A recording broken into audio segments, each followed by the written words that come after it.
I know it sounds cliche, but to me, Christmas is a magical season. A piece out of every year when we reflect on the past, celebrate the future, and share the goodwill we have with everyone around us. And for all the stress and strife the holiday can bring, it's also a time of encouragement and empathy. A time where anyone can be a hero through small, thoughtful acts of charity. Just like Christmas stories, superhero comics have a kind of aspirational nature, spinning countless tales out of icons that embody the best in what we have to offer the world, be it through strength, smarts, or just plain good nature.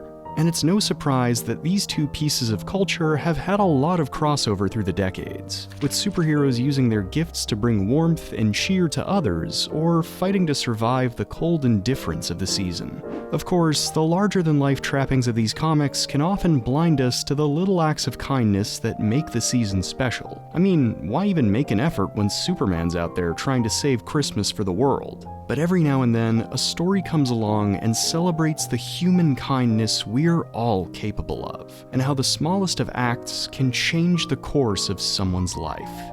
Released just 2 years into James Robinson's near-decade-long run on Starman, the standalone story Christmas Night feels like a perfect blend of the aspirational triumph seen in superhero comics and the more intimate, human acts that are often forgotten in a season where everything feels bigger. Following Jack Knight, the O'Dare family, and the many citizens of Opal City as they fight against a dark, lonely winter, Christmas Night stands as the perfect blend of heroism and the holiday, a celebration of little acts of kindness on a cold winter's night.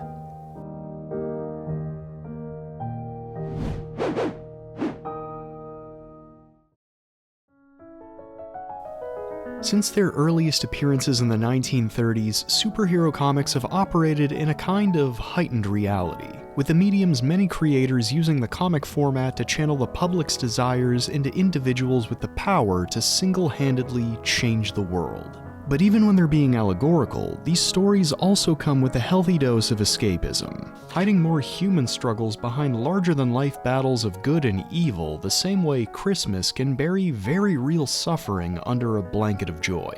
It would be these struggles between the aspirational and the real that would inspire writer James Robinson and his 80-issue tenure on Starman, revitalizing a forgotten Golden Age icon by giving it a more grounded take, focused through Robinson's own creation, Jack Knight. Based heavily on Robinson himself, the failed punk rocker turned collector is about as far as you can get from the more classic mode of superhero seen through his father Ted and brother Dave. Jaded, cynical, and completely uninterested in the family business. But when Dave is killed in action, the embittered Jack is forced into the role of Opal City's protector, where he learns that the stuffy, colorful world of superheroes is actually pretty great. Reflecting on his story and its influences, Robinson would state, "I've always been fascinated with the Golden Age. I'm old enough to remember Earth 1 and Earth 2 and the annual JLA-JSA crossover, and I loved the first couple of years of Roy Thomas's All-Star Squadron. It was a logical idea that upon entering comics, I'd gravitate towards those characters. I'd wanted to do a monthly series and had my eye on Starman, and I had intended to do the whole lineage thing with Will Payton. But when he was killed off, I created Jack Knight, someone closer to main character, just a guy sort of maturing and finding his place." While the superhero origin story has fallen out of fashion over the years, with many interpretations either refining it down to a few panels or ignoring it entirely, Robinson's Starman manages to transform the meaning behind this trope, with the writer tying Jack's evolution as a superhero to his own journey for meaning through life, effectively making the comic into one big origin story. And while we get plenty of classic superhero fare over the series, with Jack teaming up with a bunch of Golden Age icons and battling his own arch nemesis, it's clear that Robinson is just as interested in the people behind the powers, examining how an average person can find the power to shine through the darkness around them. And what better time to explore these themes than the darkest, coldest time of the year? Nearly every superhero has had a holiday special or tie-in over the years, with these stories using the holiday's own themes to either celebrate the aspirational goodness we all think we have, or offset the cheer of the holiday against a crushing defeat for our heroes. But through Robinson's down-to-earth lens on these icons and the people they fight for, we're also treated to something different. a call to action that we all have the means to answer. Picking up after the arc Demon Quest, where a lot of heavy stuff happened. Look, I could barely explain the nutty adventure I just went on, so I'm not going to. I don't want to talk about it. I see the devil. Christmas Night follows Jack through a rare moment of peace, on his way to join his friends the O'Dare family for a Christmas dinner. But like so many holiday travel plans, Jack's is quickly derailed when he's caught by something he can't turn away from. Damn, now I know I'm going to be late. But how can I not stop and see what's wrong when Santa Claus is crying? Of course, this isn't the real Santa. That guy's probably off giving Darkseid a lump of coal. Instead, the Santa Jack finds, revealed to be a homeless man named Pete, who has just lost his job and the last memento of his late family, is both a pointed metaphor about the holiday season and an all too familiar reminder of the many people left behind by an uncaring world. I'm willing to bet most of us have experienced A Christmas Carol, or maybe the Muppet version, alongside countless stories of togetherness and charity. But Christmas can also be a very insular time, with many of us huddling into our comfort zones and focusing on our own joy instead of the very real suffering around us. And like it or not, superhero comics can have a similar effect, often acting as escapist fantasies instead of calls to action for real-world change. Not that I'm saying they're bad either, I'm not Alan Moore. Just kidding, Alan, you're one of my faves, please don't hex me. At their purest, these stories can act as both catharsis and inspiration, pushing us to embody what we see in these characters in our own small ways. And I'd argue it's this same spirit that informs Christmas Night, with Robinson forgoing the Herculean tropes of other holiday specials in favor of a more intimate, human kind of heroism. Jack may not have the powers of Superman or the limitless resources of Batman, but like most of us, he's got some loose cash, some free time, and enough empathy to reach out and connect with someone who's hurting. And while this could be the perfect way to end a one-and-done filler story, Robinson only continues to take this concept further throughout the issue, using the relatively low stakes of the story to demonstrate just how deep Jack's empathy runs. I'm grateful for this. Don't worry about it. I imagine you got places to be. Oh, yeah. Across the series, the author makes a point of defining Jack's love of materialism, specifically his love of junk and memorabilia. It's this materialism that first lets him connect with the man he's trying to help, but over the course of the story, we see this give way to a near-limitless well of selfless action, with Jack giving all of his money away to help Santa and the many desperate people they come across in Opal City. Not surprisingly, Jack's empathy also lets Pete's own humanity shine through, revealing a past as a combat medic that helps Jack save another person's life. Like Starman's other tangential stories, Christmas Night employs a guest art team, with Steve Yowell's softer, more intricately expressive pencils replacing Tony Harris's angular, action-oriented style. Coupled with Wade von Graubadger's bold inks and colors by Pat Garrahy that swing between bright primaries and subdued, wintry tones, you get a look that's much more in keeping with the warm, cheery tone of the holiday special.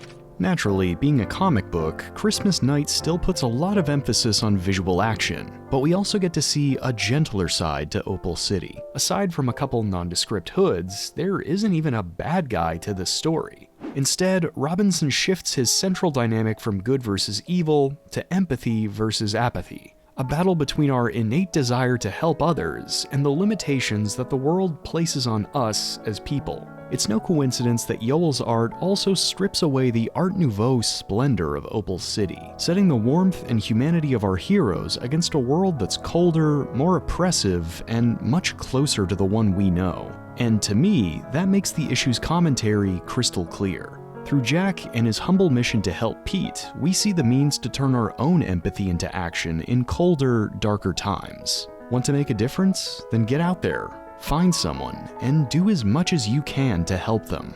But even this kindness can only take one person so far in a world overrun by apathy. If we can find the means to embrace our own heroism, to shine through the darkness, then the question becomes, how can we make it last?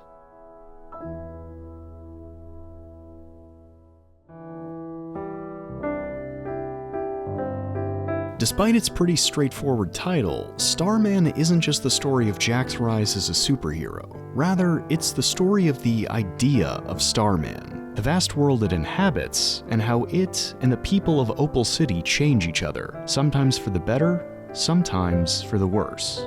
If you ask me, I think one of the biggest losses in modern superhero comics has been the slow decline of the supporting cast, with more and more titles trading in the adventures of everyday people just to make them extensions of each lead. By contrast, Robinson elevates Starman's supporting cast to equal his hero, giving just as much focus to everyday struggles with family and identity as he does to Jack's heroics. And it's this emphasis on community over the individual that I think really focuses the core ideas of Christmas Night.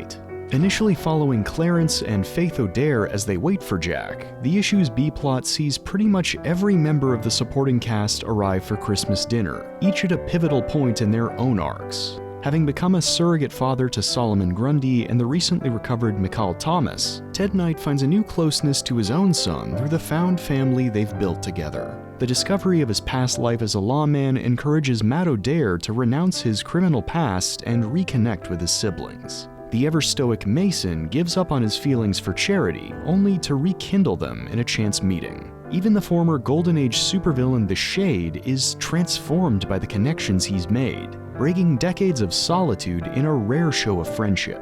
It's the humble beginnings of an arc that Robinson would continue even beyond the pages of Starman, with the Shade's newfound community slowly bringing out his own inner hero. When you strip away all the fancy gifts, tinsel, and lights, the holiday season is all about family, whether it's reconnecting with the one we were born with or building our own from a chosen few, burying old grudges, or taking a moment to tell someone how you really feel. And according to the author, it's these moments of connection that end up leaving the most impact on us, shaping us into who we were always meant to be deep down. Robinson does plenty of deep dives into the concept of family across his run, namely through the rivalry between Jack and his nemesis Nash, who continues the violence of her father the Mist by trying to recreate the family she never had. We see that same rift reflected in Jack's own family, which nearly breaks apart from the stresses of Ted's days as a hero and the expectations he puts on his sons. But like I said before, real family isn't built on lineage or duty. It's built on love, the same love that many see as the true spirit of Christmas, a season where we can open our family to anyone in need. It's this sense of togetherness that really makes the issue and Robinson's entire run stick with me, as Jack, the O'Dares, and the extended Starman family embrace Pete as one of their own. Is it sappy? Yeah, of course it is, and I love it for that. It seems like with each new year, the world around us grows more cynical and closed off, and because of that, I find myself drawn even deeper into these stories of radical human empathy. At some point throughout our lives, we've all been in a position to help or be helped by someone else, to open up and make a connection that changes things for the better. And I think it's only natural to channel our feelings into ideas that are bigger than us, characters who can help people on a global scale. But at the same time, this reliance on larger-than-life ideas, whether it's the limitless joy of Christmas or the transcendent power of superheroes, can leave us blind to the impact that each of us can make. Little acts that build towards a kinder world. We don't have to move mountains or shoulder life's problems on our own to make a difference. Sometimes, a real act of change is as simple as opening up, embracing the people you love, and sharing that spirit with as many as you can. Happy holidays, everyone, and thanks for checking out today's video. I've been itching to talk about Starman since I discovered it, and with the holiday season in full swing, it felt like the perfect opportunity to cover one of my favorite little stories in the run, and use that to explore what I think makes the series as a whole so great. I love how Starman explores heroism, how it's something that can call to anyone, and how deep down, it's something we all have the potential for.